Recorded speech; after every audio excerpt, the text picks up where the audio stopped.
The Googleyness, intellectual humility answer that sounds great, but fails the hiring committee member. The reason most candidates get this specific question wrong is that they reframe the failure as a success, and a trained hiring committee member spots that in the first 30 seconds. The question is, tell me about a project that failed and what you would do differently. This question tests Googleyness, specifically intellectual humility, which at Google means the ability to update your thinking based on evidence, not just acknowledge that things went wrong. What the interviewer is actually listening for is whether your "what I do differently" is concrete, technical, and systems level, or whether it dissolves into vague lessons about communication and alignment. Here is how most candidates answer this question about project failure. It sounds self-aware, but watch closely. We were building a real-time recommendations feature, and the launch got delayed by about 6 weeks. The core issue was that we underestimated the complexity of integrating with the data pipeline. We course-corrected, added more sprint checkpoints, and eventually shipped something the team was proud of. Looking back, I would have pushed for better cross-team alignment earlier and made sure everyone had the same understanding of the requirements going in. It was a good learning experience. It taught me how important communication is on complex projects. Failure recast as a success. Shipped something the team was proud of. What I do differently is interpersonal, not technical or systems level. No specific root cause analysis. Underestimated complexity is unexamined. Here is what I am writing in the debrief right now. Item 1.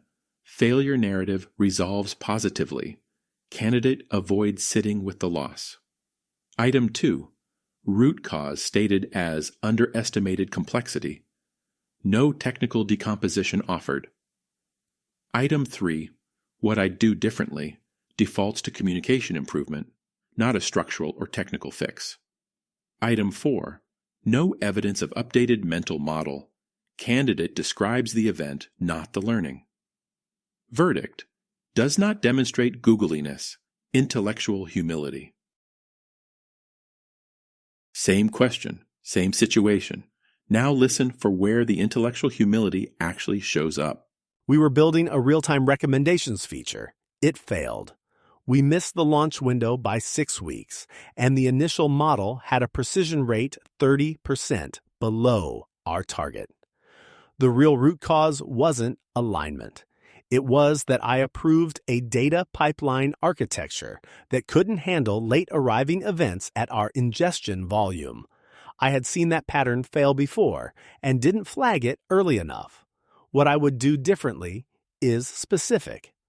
I would require a load test against production traffic patterns before any pipeline design review closes. I built that checkpoint into my team's design review template after this. The failure didn't resolve neatly, but my design process is permanently better because of it. Owns a specific technical decision. Pipeline architecture approval.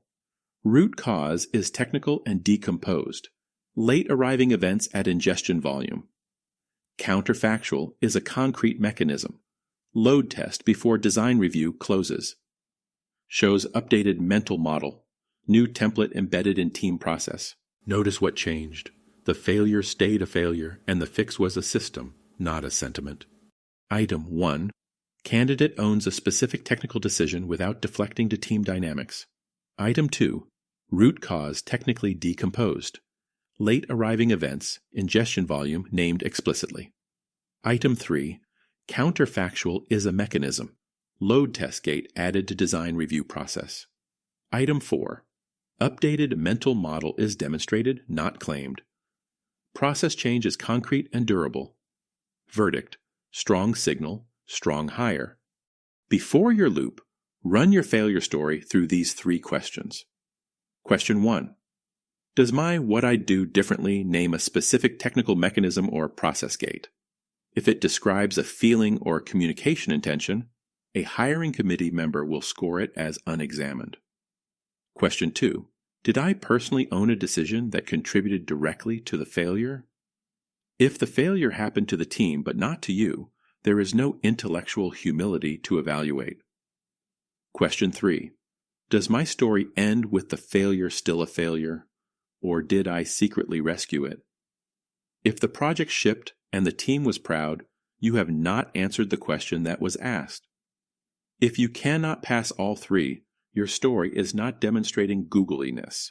It is performing it, and the hiring committee knows the difference. How do your real stories score? Get a personalized report scored against the interview rubric Google uses for your role. Find it at interview101.com.